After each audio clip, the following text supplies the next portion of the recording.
Hello friends, welcome back to my channel Technically Viswa. I hope all of you got the message. Yes, the video before I gave you the message regarding this name change in name. All right. Uh, it's a bit hot today, no? Uh, Hot everywhere, and today there was a power cut over here. There is a power cut. It's really horrible. What to do? This power cuts, it has become so frequent. Oof. It's really horrible, these power cuts. And you all must have experienced this throughout summer, isn't it? Now, why have I taken up this?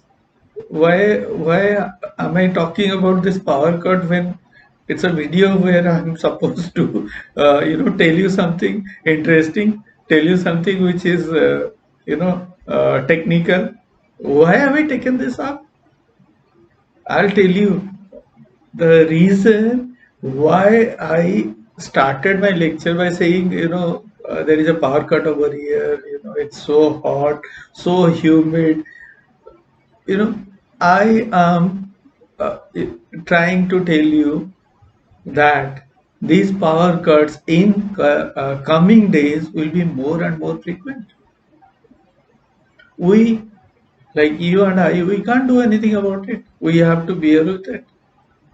We have to bear with it because the way these data centers, what is a data center? Okay, let's get into this topic. The topic which I have picked up for this particular uh, uh, video is power consumption by data centers. Now, what exactly is a data center? Okay, I'll give you a very simple example.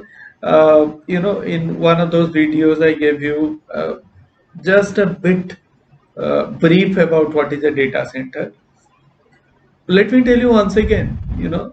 I'll take a very common name, that is Google.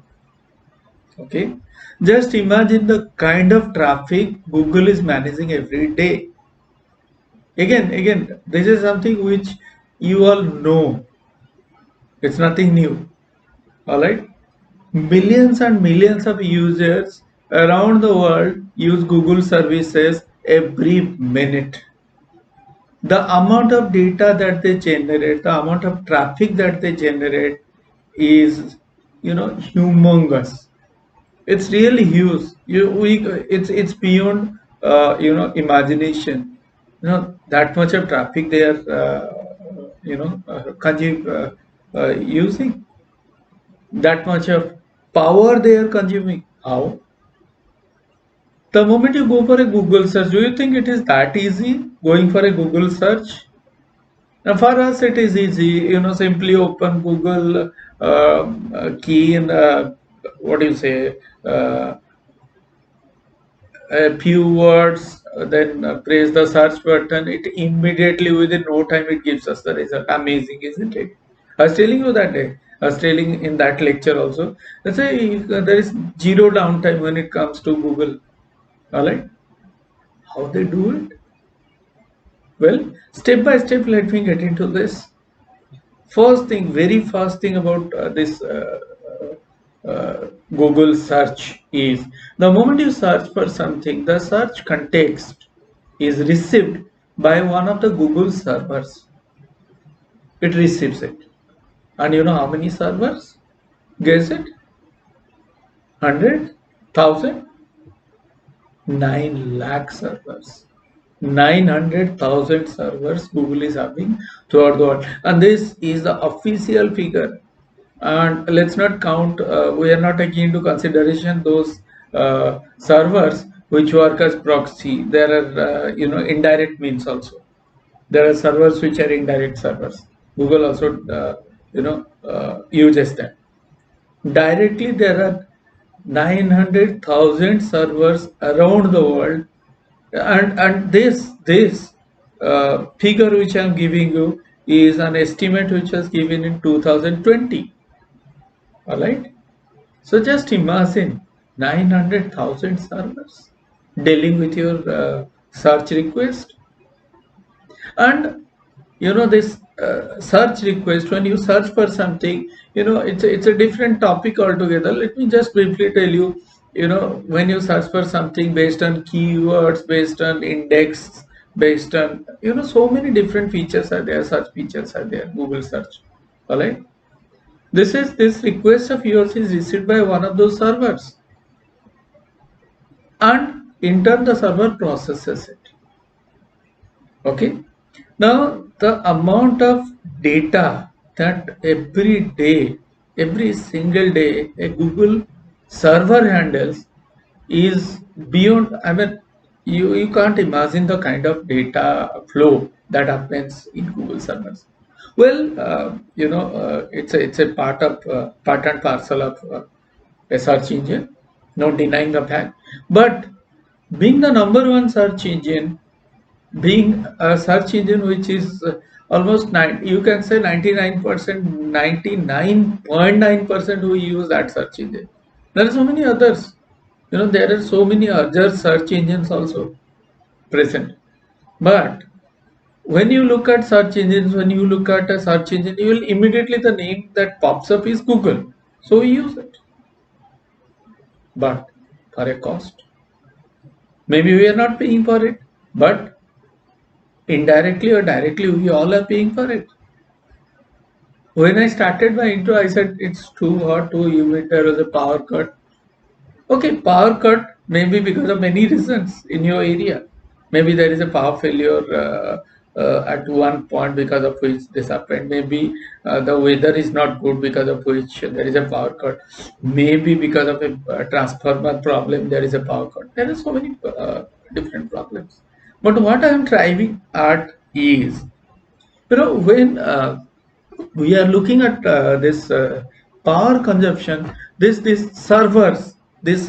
Google servers, they are installed, they are kept at something called data centers, Google data centers. According to official estimate, there are around 16 Google data centers around the world. Major data centers, of course, I'm talking about.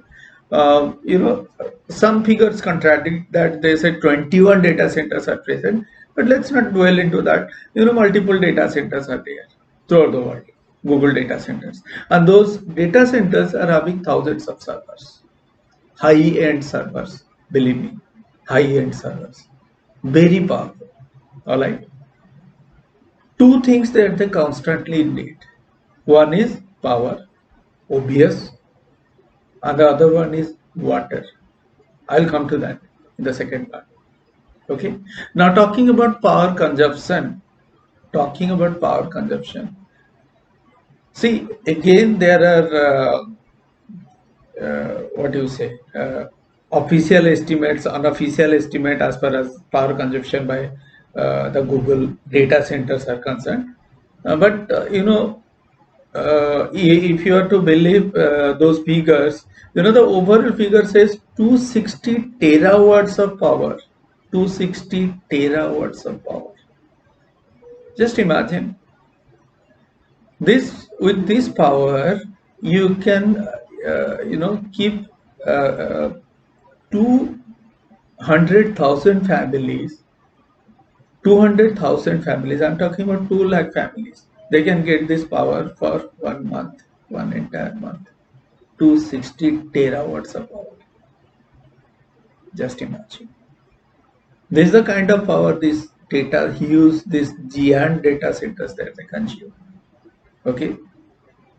And that's the reason, if you look at countries, if you look at different regions, maybe if I'm talking about a country like USA, where this power generation, they use atomic power, they use thermal, they use nuclear power, atomic power, which I was talking about, different types of different sources through which power is generated. And USA being a superpower, why it is called a superpower, we all know various reasons. One of those reasons is, of course, this power supply. When it comes to power generation, they are one of the kings. They generate huge amounts of power. So obviously the data centers, this that they use those power. It is distributed to them. But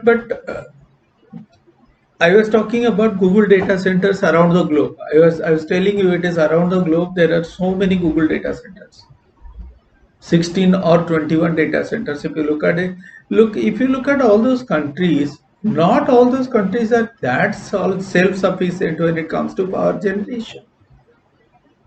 And of course, many geographically many regions will be there where there will be scarcity in power supply.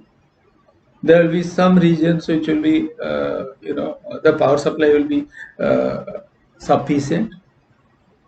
It might happen because you can't guarantee that, depending on the geography, depending on the region, depending on the kind of climate, all these things. Because external factors are also there. All right, but but problem is that if a data center consumes so much of power, what will happen to that area, particular area where that data center is located? So what I was basically driving at was that if in my area one of the Google data centers is there, all right, and it's consuming huge amount of power, all right, and they keep on expanding, they keep on adding servers, new servers every single day. So what will happen? The entire region will have scarcity in power supply. That's what I was driving at when I told you about this. So, this is a real problem. This is a real problem. A day comes now, what is happening is more and more companies are moving into, cloud business model. Huge data centers are set up to cater to the company's data needs. It may be any company, but they are trying to, you all know, most of you know the concept of cloud. Okay, data, softwares, all these things are kept in cloud. And what basically cloud means, it means, again, data centers where the servers are kept, all the data are kept, and they are accessed by companies, by private organizations, by individuals, whatever it is. So the future is like this. I'll in the second part of this video, I'll go for a second part of this video where I'll go into more details about this. A time comes when this power consumption by these data centers will be mind-boggling. Let me tell you, and this will create huge problems for neighborhoods which are in and around that Twin City. Obvious, it has to be, because once this power supply is beyond control, what will happen? Normally, data centers, they have their own backup features, but whenever a data center is established, they look at the geography of that region, then establish the data center so that they can get uninterrupted power supply. They get it guarantees that, because a data center, for a minute a data center cannot be down. Of course, they have their backup power facilities, but that backup is for 5 minutes, maybe 10 minutes, maybe for an hour. It's not that a backup will work for 48 hours. So what happens? They will depend on the local power, the power supply.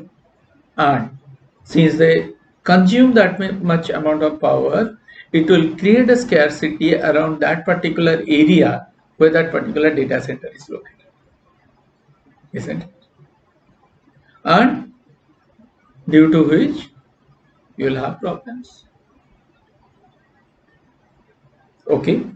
So my entire point of saying is this is because of this problem is because of the power consumption, which is very alarming, power consumption by data centers. Okay. And I was talking about two things. I was talking about power, I was talking about water.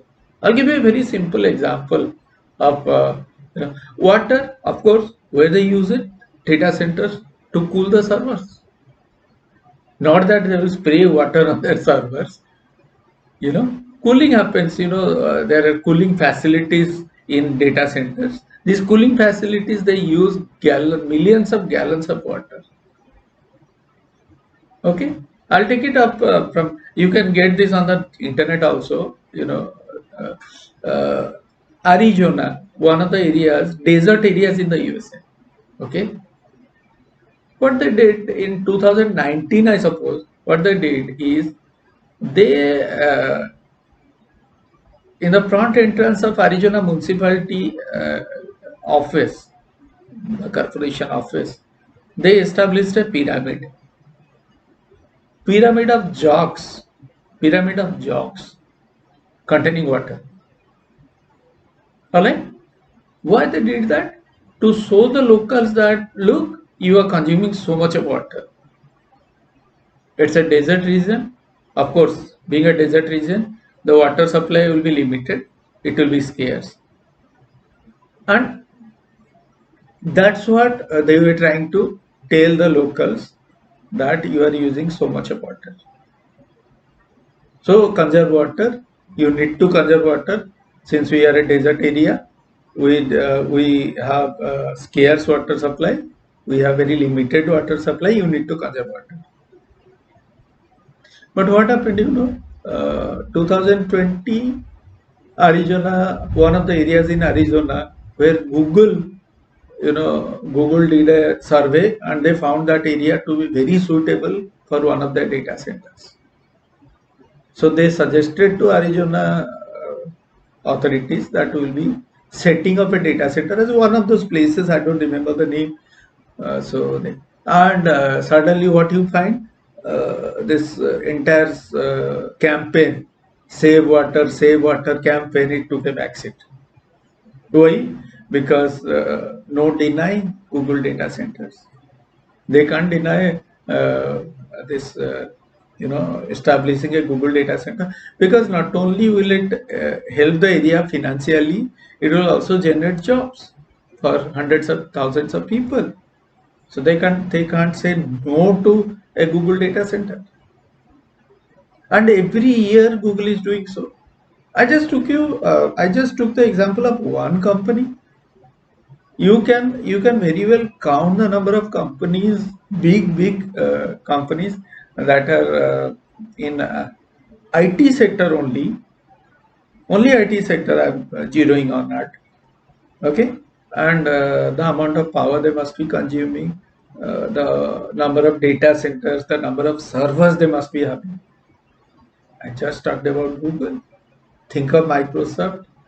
Think of a company like Honeywell for that matter. It's a company which is a huge one, a very reputed company, and it's into different types of business. One such business is IT, of course, one of their businesses. But if you look at only IT also, it's a huge company. That side, IT side. Got it? So this is what is the scenario across the world nowadays, and of course, many factors, major factors are contributing to this establishing these data centers. One such thing is, of course, using the internet. We are using the internet beyond leaps and bounds for all our needs. Cloud is one of the major reasons for growth in the number of data centers. Okay, uh, I can say the number one reason also. Apart from that, of course, e-commerce. Today, you look at e-commerce, you'll find it is a number one business venture. It's one of the most used business avenues today. So they are also consuming huge amounts of data, because of which the power consumption is into many folds. So that's it. Simply it's a problem. It's a problem, and it need to be addressed. Okay. Now, I suppose when in the start I told you, I said, it's too hot, no power supply. Now you could relate why I was telling you this. Just imagine staying at an area. Just imagine for a moment you are staying in Arizona, one of the desert regions, and there is a huge Google data center there. And every single day there is a power outage because of the data center, which is sucking all the power. Getting my point? See, if you look at the percentage, it's not that, simply, as an example, I took up Google. Google is consuming 0.01% of the total world power consumption. A company is consuming, it might sound a very what do you say, very minor number for you, 0.01%. But is there only one company? So many companies are there. So many companies. So just imagine collectively how much power. Now, in the next part of this video, that is the second part, I'll tell you exactly. I'll try to put the figures before you officially. Exactly how much of power this entirely the total data centers around the world are consuming right now. It must be somewhere. I'll do my research. I'll take out the figures and give it to you. All right. So, guys, I thought I should go on with an area which will be, off track, maybe a bit off track, because we decided we'll be going ahead with languages. Of course, I'm coming out with uh, those videos. I'll start those videos.